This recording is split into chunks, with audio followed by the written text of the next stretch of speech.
Ma sœur n'a même Kongien Luk Tien. Elle s'est levée en plein milieu du dîner d'anniversaire de mamie Geneviève, a levé son verre de vin et a déclaré. D'une voix forte, honnêtement, c'est une honte pour notre famille que tu portes le nom des Lefebvre. Les 30 membres de la famille présents dans le jardin de la Bastide provençale se sont figés. Maman a hoché la tête en signe d'approbation. Papa a esquissé un sourire fier, ravi qu'elle ait enfin osé dire tout haut ce qu'il pensait tout bas. Moi, je n'ai pas bronché. Je n'ai pas pleuré. Je suis restée assise là, sous les guirlandes guinguettes, moi, la fille effacée qu'il pensait pouvoir faire taire à jamais. Mais avant que quiconque ne puisse reprendre une bouchée de gâteau, mamie a repoussé sa chaise, s'est levée, et ce qu'elle a dit ensuite n'a pas seulement jeté un froid polaire sur la table, cela a absolument tout changé.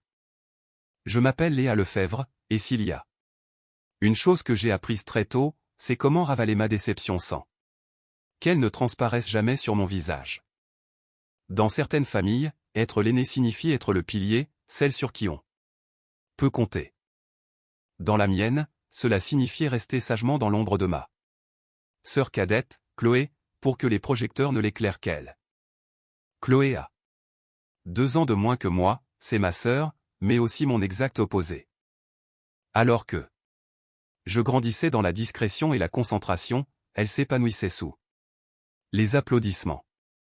Elle avait ce don naturel pour captiver les adultes, les faire rire plus fort et les pousser à se vanter en son nom. Nos parents, Isabelle et Jean-Pierre, la traitaient comme une sorte d'élu. Elle va porter l'héritage des Lefebvre vers des sommets, répétait-il souvent.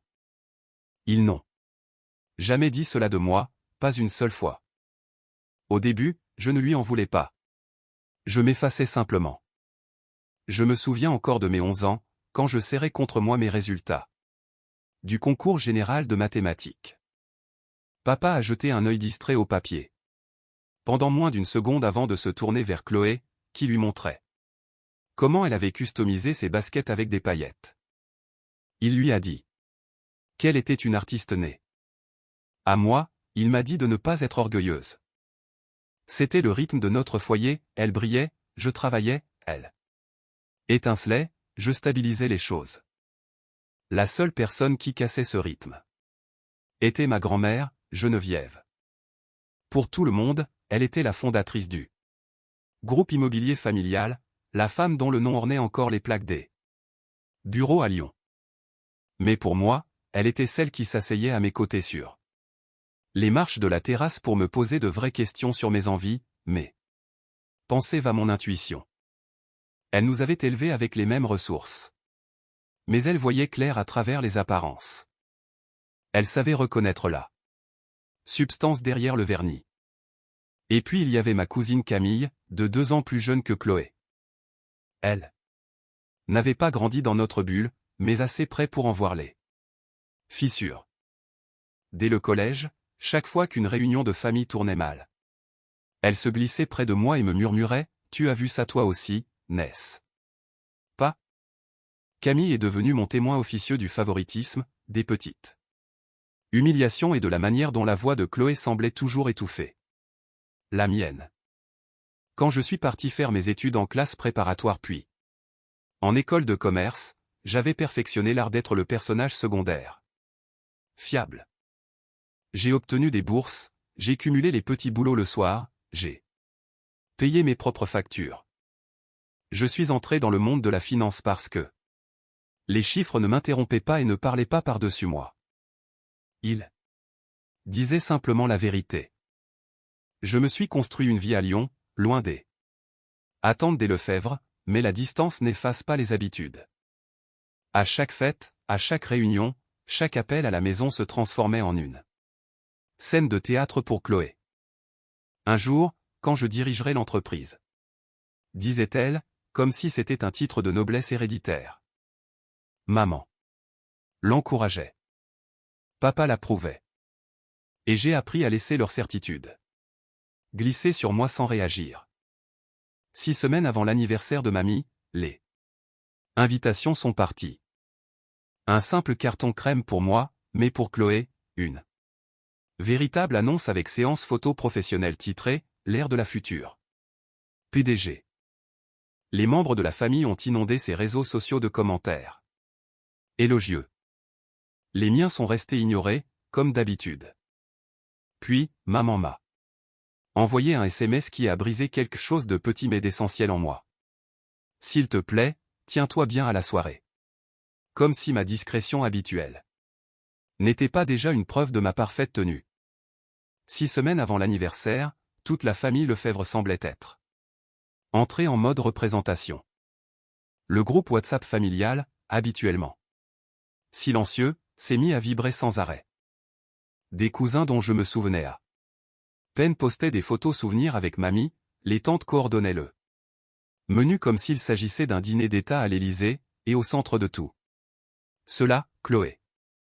Elle a publié une photo d'elle dans le hall du siège social à Lyon, une main sur la hanche, l'autre sur la rampe d'escalier comme si l'immeuble lui appartenait déjà. Sa légende disait « En marche vers l'avenir ». En dessous, des émojis de cœur et d'applaudissements, des oncles l'appelant déjà « notre future dirigeante ». Je lisais chaque commentaire comme quelqu'un qui regarde un défilé par une fenêtre sans avoir été invité sur le trottoir. Mon invitation était arrivée le même jour, mais elle n'avait pas été postée en ligne. C'était un petit mot écrit à la main par mamie, glissé dans une enveloppe de qualité. Je l'ai gardé, pas pour l'événement, mais pour la phrase. Cela compterait beaucoup pour moi que tu sois là. 2 jours plus tard, le message de maman est arrivé, froid et pragmatique. S'il te plaît, tiens-toi bien à la fête. Comme si elle s'attendait à ce que je vienne semer le chaos. J'ai répondu, bien sûr, et j'ai posé mon téléphone. Mais quelque chose pesait sur ma poitrine, une pression sourde que je n'avais pas ressentie depuis des années. C'est à ce moment-là que Camille m'a appelé. Elle ne faisait jamais de politesse inutile. Tu as vu comment la famille s'excite, n'est-ce pas, m'a-t-elle demandé. J'ai confirmé. Écoute, a-t-elle continué en baissant la voix, Chloé raconte à tout le monde qu'elle sait déjà ce que mamie va annoncer à la fête. Je me suis figé. Quelle annonce? C'est bien là le problème, a dit Camille. Elle agit comme si elle avait déjà été couronnée. Elle choisit déjà la nouvelle décoration de son futur bureau et prétend que mamie lui a fait comprendre qu'elle lui passerait les rênes très bientôt. Chloé répétait son rôle de reine depuis des années, mais cette escalade était différente. Et il y a autre chose, a ajouté Camille. J'ai aidé mamie à classer de vieux papiers. Elle a reçu plusieurs fois son notaire ces dernières semaines. Pour l'entreprise, ai-je demandé. Camille a hésité, je ne peux pas l'affirmer. Elle ne m'a pas laissé voir les détails, mais Léa, il se passe quelque chose. Mamie avait tout bâti à partir de rien. Elle était vive, fine mouche, et parfaitement capable de décider seule. Mais elle était aussi très secrète. Le fait que Chloé s'approprie déjà le résultat était d'une arrogance inouïe. Mais c'était Chloé, elle vivait dans un état permanent de célébration prématurée. À l'approche de la fête, une tension invisible montait en moi. Les cousins me demandaient si ça allait, avec un ton qui suggérait qu'ils savaient que je n'aimerais pas la suite. Papa mentionnait au détour d'une phrase que cet anniversaire serait spécial, avec un regard fier vers Chloé. Maman m'a rappelé 2 fois dans la même semaine d'être présentable. Le jour J, je me sentais comme une corde de violon tendue au maximum. En garant ma voiture près de la propriété ce soir-là, en voyant Chloé poser pour des photos à l'entrée comme si elle recevait chez elle, la corde s'est tendue encore un peu plus. Quand je suis entré dans le jardin de mamie Geneviève, la célébration ressemblait déjà à un sacre. Des lanternes blanches flottaient au-dessus des tables, l'odeur des légumes grillés et du poulet au romarin flottait dans l'air. Les rires étaient trop forts, trop brillants, tous gravitant autour d'une seule personne, Chloé. Elle passait de groupe en groupe, distribuant des bises aérienne, remuant ses cheveux pour attraper la lumière des projecteurs. Chaque fois que quelqu'un prononçait les mots « héritage » ou « relève », elle rayonnait comme si elle avait répété ce moment devant son miroir. Papa marchait 2 pas derrière elle, l'air conquérant, tandis que maman ajustait le collier de Chloé comme si elle l'envoyait sur scène. Moi, je me suis glissé discrètement sur une chaise tout au bout de la longue table. Je ne les fuyais pas, je leur donnais exactement ce qu'ils m'avaient appris à être, un bruit de fond. Le dîner a commencé dans le cliquetis des couverts et les conversations polies. Qui cache les courants sous-marins? Je répondais aux questions quand on m'en posait, sinon, je me laissais oublier. C'était plus simple que de lutter pour une parole que personne ne voulait entendre. Au moment du dessert, le fameux gâteau au citron de mamie, les lumières ont été tamisées. Chloé s'est placée juste à côté de mamie, au bout de la table, comme si sa place était plus légitime que n'importe quelle autre. Le chant d'anniversaire s'est terminé, les bougies vacillaient. Mamie souriait de ce sourire doux qu'elle a toujours eu. C'est là que ça s'est produit. Chloé a levé son verre. Son sourire s'est transformé en quelque chose de tranchant sous les lumières. Avant que mamie ne fasse sa grande annonce ce soir, a-t-elle dit, je voudrais dire un mot à la famille. Mon estomac s'est noué. Elle s'est tournée vers moi, les yeux plissés. Avec cette cruauté polie qu'elle avait perfectionnée. Cette famille, a-t-elle lancé d'une voix forte pour que chaque fourchette s'arrête net, a honnêtement honte que tu partages le nom des Lefebvre. Un silence de mort s'est abattu sur la table. Maman a hoché la tête, sans hésitation, avec confiance, comme si elle attendait que quelqu'un dise enfin les choses. Papa a pincé les lèvres, cette expression familière qu'il utilisait pour approuver sans avoir à parler. Pendant un instant, le monde s'est résumé au bruit des glaçons dans les verres, à l'odeur du citron et à la brûlure derrière mes yeux. J'ai porté mon verre à mes lèvres, plus pour avoir quelque chose à tenir que pour boire. Je n'ai pas répondu. Je n'ai pas tressailli. Je suis resté là, laissant l'humiliation s'installer dans ma poitrine comme un poids que j'avais porté toute ma vie. Mais quelque chose en moi a basculé.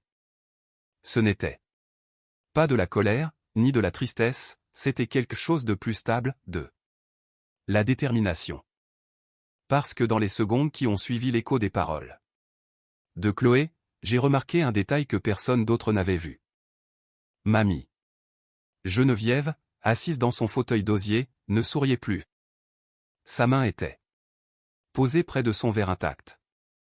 Son regard était fixé sur Chloé, non pas avec fierté, mais avec une expression que je n'avais pas vue depuis mon enfance, un avertissement. À ce moment-là, j'ai senti la corde en moi se détendre. Pas parce que je craquais, mais parce que quelqu'un d'autre venait d'atteindre sa limite. Personne ne bougeait. Le jardin était suspendu dans un silence étrange, même les grillons semblaient s'être tus. Tous les regards oscillaient entre moi et Chloé, avides de la scène qu'ils m'imaginaient faire. Mais je ne leur ai pas donné ce plaisir. Le premier son qui a déchiré le silence fut le raclement lent du bois sur la pierre. Mamie Geneviève a repoussé sa chaise, de manière délibérée, comme un juge se levant pour rendre son verdict. Elle a lissé sa robe, touché son pendentif en perles, et a enfin regardé Chloé. La tension s'est brisée net. Chloé a scié, confuse une demi-seconde, puis a affiché un sourire désespéré pour reprendre le contrôle.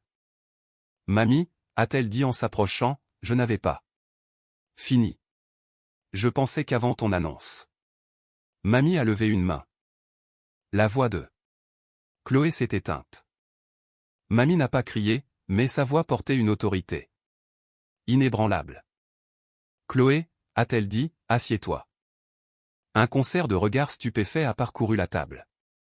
Mamie n'avait jamais parlé sur ce ton à Chloé. Ma sœur a ri nerveusement, Mamie, je voulais juste. Assieds-toi, a répété Mamie. Le deuxième ordre est tombé comme une pierre dans un étang calme. Les cousins échangeaient des coups d'œil. Maman a posé son verre. Papa s'est redressé. Et Chloé, ma sœur si parfaite, a hésité assez longtemps pour qu'on voie la panique traverser son visage. Elle s'est assise. Mamie a balayé la table du regard jusqu'à ce qu'elle me trouve. Son expression s'est adoucie un instant, puis s'est durcie à nouveau. J'en ai assez entendu. Ce soir, et bien assez entendu ces dernières années, a-t-elle déclaré. Je ne permettrai pas que la cruauté soit confondue avec de l'assurance. Maman a ouvert la bouche. Maman, ce n'est pas ce qui se passe. Mamie l'a coupé. D'un regard sec, Isabelle, arrête de protéger ce que tu refuses de corriger. Maman s'est figée, bouche bée. Papa semblait vouloir disparaître sous la table. Mamie a repris d'une voix froide et posée, avant que cette soirée ne continue, j'ai quelque chose à dire, et je m'attends à ce que chaque personne ici m'écoute clairement. Plus personne ne respirait.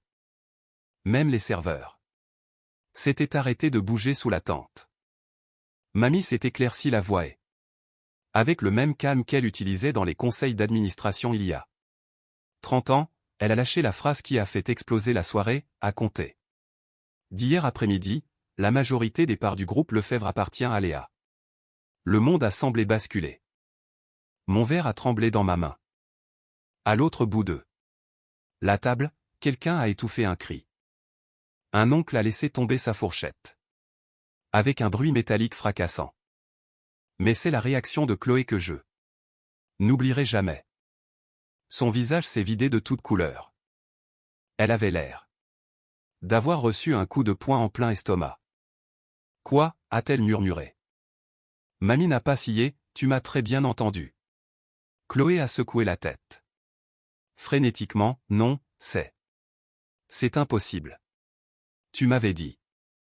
Je t'ai dit, a interrompu Mamie, qu'un héritage se mérite, il ne se donne pas à l'enfant qui crie le plus fort. Papa s'est levé brusquement, maman, sois raisonnable. Chloé s'est préparée pendant des années. Chloé a fait de la figuration, a cinglé Mamie. Et les deux ne sont pas la même chose. Maman s'est levée à son tour, le visage rouge d'incrédulité, ce n'est pas légal. Tu ne peux pas simplement. C'est parfaitement légal, a dit Mamie calmement. Les documents sont signés, enregistrés et définitifs. Le transfert est irrévocable.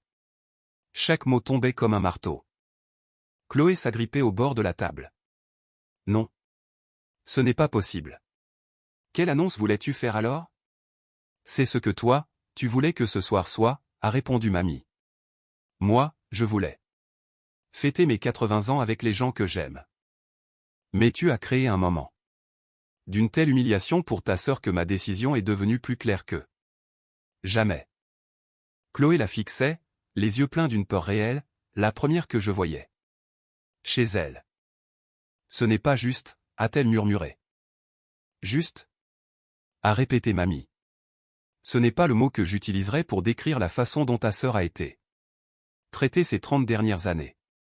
Camille, assise en face de moi, a expiré longuement, un de ces soupirs qui disent « enfin ». Mamie n'avait pas fini. En plus de l'entreprise, la maison de Saint-Tropez, l'appartement à Paris et la villa du Cap-Ferret ont également été transférés au nom de Léa. Maman en a eu le souffle coupé. Les jointures de papa étaient blanches à force de serrer la table. Chloé a laissé échapper un son entre le cri et le sanglot, tu lui as tout donné? Tout? Mamie l'a regardé sans aucune sympathie, tout ce que tu pensais te revenir de droit parce qu'on t'a traité comme une intouchable. Chloé s'est levée d'un bond, j'ai travaillé pour cette famille. J'ai donné des années. Te montrer pour prendre des photos n'est pas travailler, a rétorqué Mamie. Ta cousine Camille a accompli plus de travail utile en un seul stage que toi durant toute ta carrière. Camille a écarquillé les yeux, elle ne s'attendait pas à être citée. Mamie a continué sans faiblir, et à partir de cette semaine, Jean-Pierre et Isabelle Vous êtes démis de vos fonctions au conseil consultatif. La main de maman a volé à sa poitrine. Maman a bafouillé papa, tu ne peux pas faire ça. Je le peux, et je l'ai fait. Chloé s'est effondrée sur sa chaise, tremblante. Pour la première fois, elle paraissait petite, vraiment petite. Les proches restaient dans un silence de plomb, ne sachant plus où regarder ni quel camp choisir. Tout ce qu'ils croyaient savoir sur la hiérarchie des Lefebvre venait d'être pulvérisé par la voix calme de mamie. Puis, mamie s'est tournée vers moi. Et sa voix est devenue si douce que ma gorge s'est serrée. Léa, a-t-elle dit. Tu es la seule qui ait jamais respecté les valeurs sur lesquelles cette famille a été bâtie, le travail, l'intégrité, la discipline. Tu n'as jamais réclamé d'attention ni de pouvoir. Tu l'as gagné, silencieusement, avec constance. J'ai dégluti avec peine. Elle s'est approchée et a posé une main sur le dossier de ma chaise. Tu mérites la place que tout le monde a essayé de tenir. Chloé a laissé échapper un sanglot brisé. Maman a murmuré, cela va détruire la famille. Non, a répondu mamie, c'est la cruauté qui l'a déjà détruite. Ce soir n'a fait que le révéler. Elle s'est redressée avec toute l'autorité de ces décennies de carrière, l'avenir de cette famille n'est plus entre les mains de l'arrogance. Chloé a murmuré mon nom comme une supplication. Léa. Tu ne peux pas laisser faire ça. Dis quelque chose. Dis-lui qu'elle a tort. Je l'ai regardé. Vraiment regardé. Pour la première fois, je ne voyais pas l'enfant chéri ou le modèle inaccessible auquel on me comparait sans cesse. Je voyais la vérité, une adulte qui avait surfé sur les compliments si longtemps qu'elle pensait que le monde lui était dû. Ce n'est pas moi qui ai créé ce moment, ai-je dit doucement. C'est toi. Son visage s'est décomposé.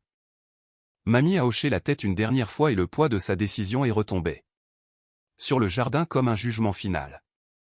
Mais la fête était déjà finie. En tout cas pour Chloé. 6 mois plus tard, la poussière n'est pas seulement retombée, elle a tout réorganisé. Le lundi suivant. La fête, je suis entré au siège social avec la même confiance discrète que j'avais toujours eu, sauf que cette fois, les gens me voyaient vraiment. Le conseil d'administration m'a accueilli sans hésiter. À la fin de la semaine, le bureau de Chloé était vidé. À la fin du mois, son nom avait disparu des rapports internes. Les membres de la famille qui l'adulaient autrefois se sont tus, ne sachant plus comment réécrire leurs souvenirs. Elle a essayé de trouver du travail dans le milieu immobilier, mais dans ce milieu, les réputations voyagent plus vite que les CV. Les portes se sont fermées, doucement mais fermement. Le projecteur dans lequel elle avait vécu toute sa vie s'est éteint d'un coup. Maman et papa ont dû faire face aux conséquences de leur éviction, pression financière, chute sociale et la réalisation amère que leur héritage n'était pas aussi solide qu'ils le pensaient. Leurs appels sont passés de l'indignation à la culpabilité, puis à d'humbles supplications. Je ne les ai pas bloqués, mais je n'ai pas cédé non plus. Mamie s'est installée dans mon appartement à Lyon peu après. Elle se lève tôt, lit sur le balcon et me bat aux cartes exactement comme avant. Notre foyer est calme, sans mise en scène, sans hiérarchie, juste dans la vérité. Pour la première fois, je vis une vie qui m'appartient entièrement. Certains disent que la famille, c'est pour toujours, mais j'ai appris que seules les relations basées sur le respect durent vraiment. J'ai passé des années à m'effacer pour maintenir une paix artificielle, croyant que le silence était l'endroit le plus sûr. Mais affirmer ma propre valeur n'a pas brisé cette famille, cela a simplement révélé ce qui était déjà cassé. Aujourd'hui, l'héritage que je porte n'est pas une question de titre ou de propriété. C'est le fait de pouvoir enfin respirer sans demander la permission, de prendre la place que j'ai méritée et de comprendre que le sang ne signifie rien sans la dignité.